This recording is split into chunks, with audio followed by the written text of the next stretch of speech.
There's an old story about a young woman, and every time she cooks a lamb roast, she cuts the end off it before she puts it in the oven. And then one day her husband says to her, "Honey, why do you cut the end off the lamb roast?" And she goes, "Well, I don't know. That's what my mum used to do." He goes, "Well, ring your mum. I want to know why." So she rings her mum and says, "Mum, why do you cut the end off a lamb roast?" And do you know what she said? "Because that's what your grandma used to do." She goes, "Let's do a group call and we'll ring her right now." And they ring Grandma. She's like, "Hello, Grandma, why did you used to cut the end off a lamb roast?" And she goes, "Well, honey, when I used to cook a lamb roast when you were young, our ovens weren't very big, so that was the only way we could fit them in the oven." 2 generations later, they're still cutting the leg off the lamb roast. Why?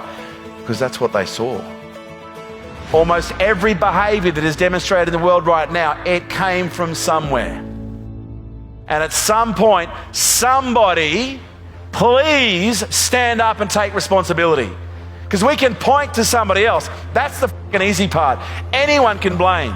But at what point do we stand in front of the mirror and point at ourselves and go, "You know what? Maybe I'm actually part of the problem." Right now, we are surrounded by a disproportionate amount of entitled individuals who think they deserve a better world, but they're willing to do nothing to create it. All the dysfunction we're seeing in the world, it's not new. It's been there forever. It's now visible because of social media. It's now visible because we're seeing dysfunctional behaviors being documented more than ever before. Police brutality in America, and that's been happening forever. Okay, the only difference now is people are videoing it. Domestic violence, been happening for a very long time. Women being mistreated by misogynist, entitled, egotistical, arrogant pricks, it's been happening for a long time. Only difference now, women are speaking up.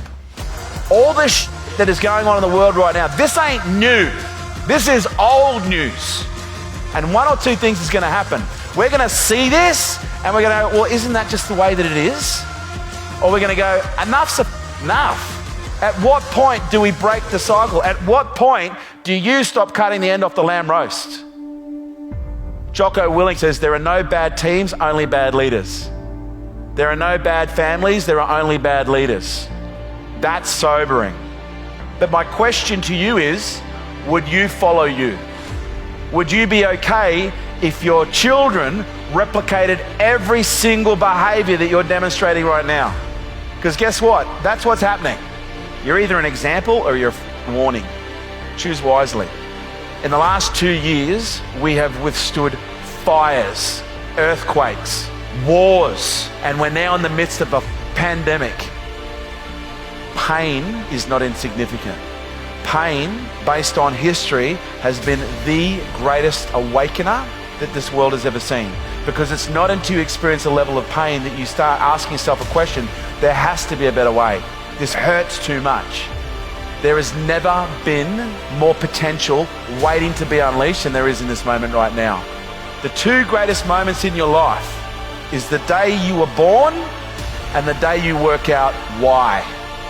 And I would suggest most of you are tiptoeing through life right now trying to get to death safely, rather than opening the door every day and jumping out of the plane and facing death head on.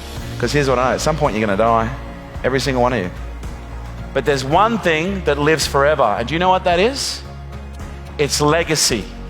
And my question to you is, what do you want your legacy to be? What do you want to be remembered for? Because right now, you are writing in the history books your legacy. So you're either going to wait to nearly die, or you could just live now. The choice is yours. And have you ever watched a good movie where there was just that surprise twist at the ending that you didn't see coming?